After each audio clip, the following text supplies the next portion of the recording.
Janine Alves, bom dia para você. Realmente o mercado está mais favorável para quem quer viajar? Sim, está mais favorável e a gente colhe agora um processo que veio acontecendo ao longo dos anos, né? Maior concorrência, preços menores. Hoje você tem a opção crescimento acelerado da internet, por exemplo, a questão de turismo, compra de passagem e pacote pela internet, de 2012 a 2016 aumentou mais de 70% a procura.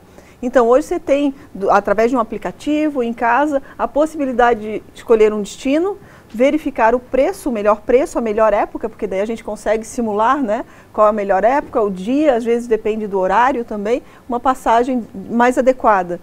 E sempre é interessante saber que hoje as pessoas não esperam mais pelas férias, né, muitas das pessoas, mas sim pelas próximas viagens.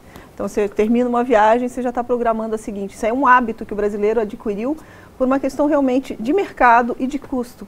E o mercado, a gente sabe que hoje a indústria do turismo ela precisa ser mais competitiva nos destinos nacionais, porque muitas vezes alguns destinos são mais caros do que os internacionais. Então a gente precisa ainda aprender um pouco a lidar com essas diferenças e a tornar ainda mais competitivo. Em Florianópolis, Santa Catarina, a gente vai ter uma vantagem que é o próximo aeroporto, né? Que já dá essa internacionalização, destinos diretos, por exemplo, saindo de Florianópolis direto para os Estados Unidos ou para a Europa ou para a África, enfim, vão ser possíveis a partir disso. Então, você realmente tem uma ótima perspectiva de viagem não só para o mercado nacional, mas internacional. E com a recuperação da economia, um pouquinho mais de renda, as pessoas já buscam isso, né? A viagem é um bom investimento, inclusive. Com certeza. Você falou em recuperação da economia, né? A reforma da Previdência é considerada fundamental para colocar a economia brasileira nos trilhos. O presidente Michel Temer falou essa semana que pretende votar a reforma ainda este ano. Você acha que é possível? Ele afirmou que quer votar a reforma e já encontra um novo empecilho, que ele editou uma medida provisória que altera a reforma trabalhista. Ele vai ficar com 2 novas votações, se bem que a reforma trabalhista ainda tem 120 dias, mas ele quer fechar o ano antes, né, do Congresso, enfim, entrar em férias. Ele quer fechar com essa votação. É muito difícil, até porque a gente sabe que toda votação requer um caixa, porque existe a liberação de verbas, né? As 2 últimas votações, o governo gastou mais de 21 bilhões. Só para ter uma ideia, todo o orçamento do próximo ano para manutenção, investimento em rodovias é de 12 bilhões.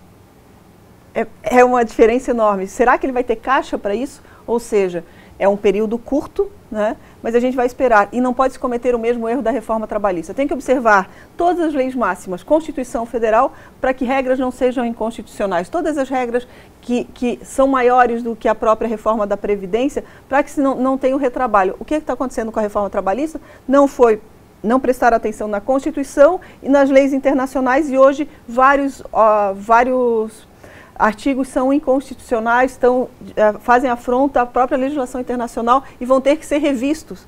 E aí, trabalho para a justiça, sendo ilegal, passa as pessoas a contestarem, as empresas a contestarem, para gerar jurisprudência que respalde o que é legal, o que é certo, o que é constitucional. E com a reforma da Previdência, possivelmente, se não se observar novamente a Constituição, é isso que vai acontecer, né? Sabendo que a Constituição também baliza a questão de gestão, que eu acho que é o primeiro problema da Previdência Social hoje, é gestão. Não é só reforma, mas gestão mesmo. É saber quais são os vínculos financeiros para a manutenção da Previdência Social, né? E os grandes devedores que não pagam suas contas em dia.